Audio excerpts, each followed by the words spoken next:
Hey guys, welcome back to channel. This is doctor Uday है। आज हम बात करने वाले प्रोस्टेट पे। जी हाँ, समझेंगे कि क्या होता है प्रोस्टेट। देखो, हमने अक्सर सुना होगा हमारे घर में जो मेल होते हैं, जो पुरुष होते हैं, जो ओल्ड एज हो जाते हैं, उनमें हमने सुना होगा कि उनका प्रोस्टेट बढ़ जाता है, या उनको पेशाब की तकलीफ़ हो रही है, पेशाब नहीं हो रहा है, या रात को बहुत बार पेशाब जाना पड़ रहा है। तो हम सुनते हैं ना कि उनका प्रोस्टेट बढ़ गया है।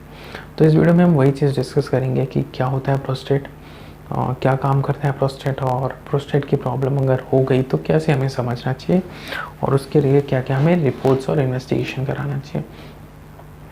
स्टार्ट करते हैं, हम थोड़ा बैकग्राउंड देख लेते हैं कि प्रोस्टेट कहाँ पे है, हमारा बॉडी में कहाँ सिचुएटेड है और क्या काम करता है। फिर उसके बाद हम सीधा प्रोस्टेट की प्रॉब्लम पे आ जाएंगे। प्रोस्टेट ग्लैंड जो हमारा है वो हमारा सिचुएटेड होता है यूरेथ्रा में। थोड़ा पहले हम आ जाते हैं कि यूरेथ्रा समझने से पहले थोड़ा बेसिक समझते हैं।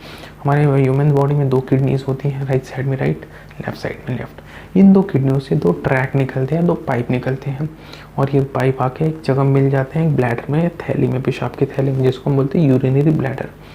और इन दो पाइप को हम बोलते हैं यूरेटर।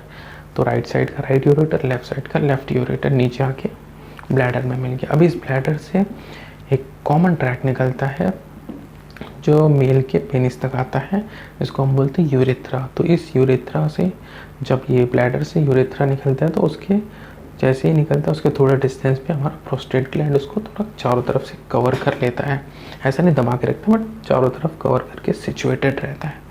क्योंकि देखो, मेल्स में एक ही कॉमन ट्रैक्ट है जहाँ से स्पर्म भी निकलता है और यूरिन भी निकलता है, तो इसलिए प्रोस्टेट का ग्लैंड का होना बहुत ज़रूरी है। तो ये तो मैंने बता दिया आपको प्रोस्टेट कहाँ पे सिचुएटेड है। अब हम कुछ बात करते हैं कि प्रोस्टेट काम क्या करता है, इतना इंपॉर्टेंट क्यों है। सबसे पहले देखो, प्रोस्टेट नॉर्मली जो इसका वेट होता है वो 7 to 14 ग्राम्स के आसपास होता है। अगर इससे बहुत ज़्यादा हो गया 20-25 ग्राम तो समझो कि प्रोस्टेट आपका इनलार्ज हो गया है। प्रोस्टेट क्या काम करता है? प्रोस्टेट दो तरीके से काम करता है। पहला जो काम करता है वो हमारा रिप्रोडक्टिव सिस्टम में, जो मेल्स का रिप्रोडक्टिव सिस्टम है उसमें काम करता है। क्या काम करता है? मेल्स के रिप्रोडक्टिव सिस्टम को अगर हम समझें तो जो मेल्स में टेस्टिस होते हैं जहाँ पे स्पर्म फॉर्म होता है, ये स्पर्म जब ऊपर आता है, वास डिफेंस से होके ऊपर आता है, क्योंकि देखो एक ही रास्ता है निकलने के लिए, इस एक ओपनिंग से ही स्पर्म भी निकलेगा या और हमारा यूरिन होगा। तो जब स्पर्म कैसे निकलेगा, टेस्टिस होता है उसमें स्पर्म बन गया, और वो स्पर्म वास डिफेंस से होके यूरेथ्रा के पास आते हैं, और उसी यूरेथ्रा के पास हमारा ये प्रोस्टेट ग्लैंड होता है। तो इस प्रोस्टेट ग्लैंड में हमारा जो ये है वास डिफेंस जाता है और वो डिस्चार्ज कर देता है स्पर्म को यूरेथ्रा में। तो वो इस टाइम क्या करता है हमारा प्रोस्टेट एक तरह का फ्लूइड सिक्रीट करता है जिसको हम बोलते हैं प्रोस्टेटिक फ्लूइड। ये फ्लूइड क्या करता है, जब स्पर्म आते हैं तो उनको थोड़ा नरिश करता है, उनको थोड़ा एक स्मूथ इन्वायरमेंट देता है ताकि वो ईजिली फ्लोट हो सके, जा सके। तो ये इसमें हमारा रिप्रोडक्टिव सिस्टम में काम करता है। दूसरा क्या काम करता है, देखो प्रोस्टेट ग्लैंड ना एक तरह का हम समझे कि एक ड्राइव है या एक डिवाइस है जो कि हमारा यूरिनेशन और इजैकुलेशन, मतलब स्पर्म निकलने का, इन दोनों प्रोसेस को वो बराबर से डिफ्रेंशिएट करता है। अगर वो नहीं हो तो सीधा सीधा आ जाएगा ना, दोनों एक साथ आ जाएगा।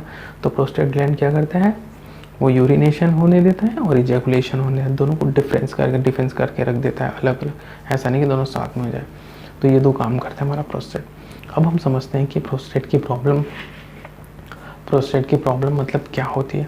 देखो, अगर प्रोस्टेट ग्लैंड में कोई एक इन्फ्लामेशन हो गई तो प्रोस्टेट बड़ा हो जाएगा। इन्फ्लामेशन बहुत बार, देखो प्रोस्टेट बड़ा होने का रीज़न तो अब तक एग्जैक्ट पता नहीं है, बट ऐसा हम मानते हैं कि प्रोस्टेट में या तो उसमें इन्फेक्शन हो गया, स्वेलिंग हो गया, उसके आजू बाजू कोई भी इन्फेक्शन आ गया तो उसकी वजह से प्रोस्टेट बड़ा हो गया।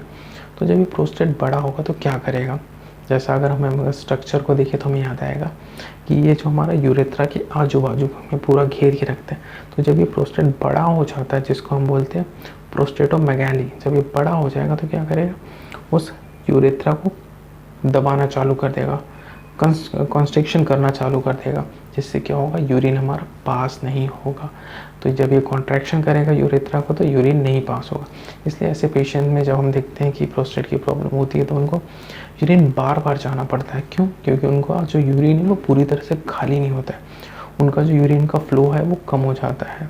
मतलब पहले दूर तक फ्लो जाता था, बहुत कम हो गया उनका फ्लो, तो ये प्रॉब्लम उनमें क्रिएट करेगा। तो आई होप आपको समझा कि प्रोस्टेट की प्रॉब्लम होगी तो क्या होगा। एक दूसरी कंडीशन है जिसको हम बोलते हैं कि बिनाइन हाइपरप्लाजिया प्रोस्टेट मतलब क्या होता है, इसमें जो प्रोस्टेट ग्लैंड होते हैं ना उसके सेल्स बहुत बढ़ जाते हैं और इसकी वजह से ही प्रोस्टेट बढ़ जाता है। तो प्रोस्टेट होने का एक कारण ये भी है कि उसके जो सेल्स है उनका बहुत ज़्यादा ग्रोथ हो जाता है। यहाँ तक हमने समझ लिया कि प्रोस्टेट का प्रॉब्लम कैसे होता है। देखो ज़्यादातर केसेस में हमें कॉज नहीं पता, बट कुछ कुछ कॉज पता है, जो ये 2-3 मैंने आपको बताया। अब हम समझते हैं कि इसके साइन एंड सिम्टम्स क्या होंगे अगर मुझे प्रोस्टेट की प्रॉब्लम है। अभी है तो नहीं, बट ओल्ड एज में काफ़ी देखने मिलती है। तो अगर प्रोस्टेट की प्रॉब्लम हो तो क्या सिम्टम्स मिलेंगे।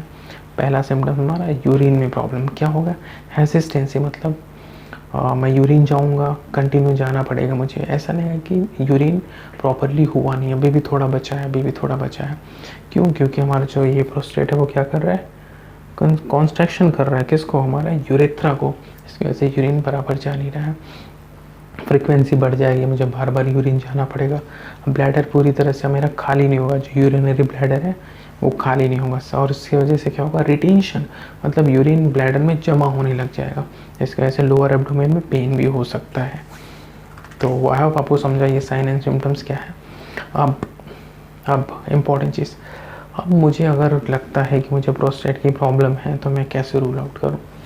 बहुत सिंपल है, पेट की कोई भी प्रॉब्लम है, सबसे स्टार्टिंग और बेस्ट चीज़ है वो है सोनोग्राफी। एब्डोमेन एंड पेल्विस की सोनोग्राफी, अल्ट्रासोनोग्राफी करा लेंगे तो हमें दिख जाएगा कि प्रोस्टेट जो है वो बढ़ चुका है, उसका पेट बढ़ चुका है। तो एक तो हमारा सोनोग्राफी से समझ जाएगा। दूसरा जो है हमारा वो क्या है, फिजिशियन जो हमारा डॉक्टर है वो एग्जामिन करेगा। वो कैसे एग्जामिन करता है, डिजिटल रेक्टल एग्जामिनेशन। क्या होता है, हमारा जो प्रोस्टेट है ना वो हमारे रेक्टम से थोड़ा आगे की तरफ होता है। तो हम क्या करते हैं, पीछे रेक्टम में उंगली डाल के उसको पालपेट करते, फील करते। तो अगर वो बड़ा रहेगा तो मुझे पता चलेगा, तो डिजिटल रेक्टल एग्जामिनेशन करते हैं। और अगर ब्लड टेस्ट कराना है हमारा तो प्रोस्टेट स्पेसिफिक एंटीजन हम टेस्ट कराते हैं। अगर वो बहुत बड़ा रहेगा तो हम समझ लेंगे कि प्रोस्टेट में प्रॉब्लम है, जिसकी वजह से ये हमारा PSA काफ़ी बड़ा है। तो ये तो बात होगी कि क्या रिपोर्ट्स और क्या इन्वेस्टिगेशन। नेक्स्ट की इम्पोर्टेंट चीज़ जो कि सारा सीखने का मतलब है कि अगर हो गया तो कैसे मैनेज कर। देखो मेडिकल मैनेजमेंट बहुत सही चीज़ है। प्रोस्टेट की अगर प्रॉब्लम हो जाए तो हम क्या करते हैं, ये जो हमारा प्रोस्टेट ग्लैंड है ना इसके ऊपर बहुत सारे रिसेप्टार्स रहते हैं, अल्फा रिसेप्टार्स। वो क्या करते हैं, कॉन्ट्रैक्शन कर देते हैं। तो हम क्या करते हैं, जो रिसेप्टार्स रहते हैं ना, रिसेप्टार्स मतलब आप ऐसे समझो कि सेंसर की तरीके, सेंसर। तो हम क्या करते हैं, उस रिसेप्टार को ब्लॉक कर देते हैं। तो ये अल्फ़ा नाम के जो हमारे रिसेप्टार्स रहते हैं उनको हम ब्लॉक करने के लिए अल्फ़ा ब्लॉकर्स देते हैं। मतलब वो सेंसर ही ब्लॉक हो जाएंगे तो उसको पता ही नहीं चलेगा। तो हम क्या करेंगे, अल्फ़ा ब्लॉकर्स देते हैं, जिसकी वजह से रिसेप्टार ब्लॉक हो जाते हैं और वो यूरेथ्रा को कॉन्ट्रैक्ट नहीं करते, मतलब कॉन्ट्रैक्शन नहीं करते। तो इसकी वजह से यूरेथ्रा हमारा जो है वो रिलैक्स रहता है और प्रॉपर खुला रहता है, तो यूरिन पास हो जाता है। तो वो मेडिकेशंस हम देते हैं। तो अब ये नेक्स्ट चीज़ की है, सर्जरी का प्लान करते हैं। अगर प्रोस्टेट ग्लैंड बहुत ज़्यादा बढ़ गया है, मेडिकल मैनेजमेंट पे नहीं हम उसको संभाल पा रहे हैं, नहीं ठीक कर पा रहे, then we will proceed to surgical. I hope आपको समझ गया होगा कि क्या होता है प्रोस्टेट, ये सारी चीज़ें।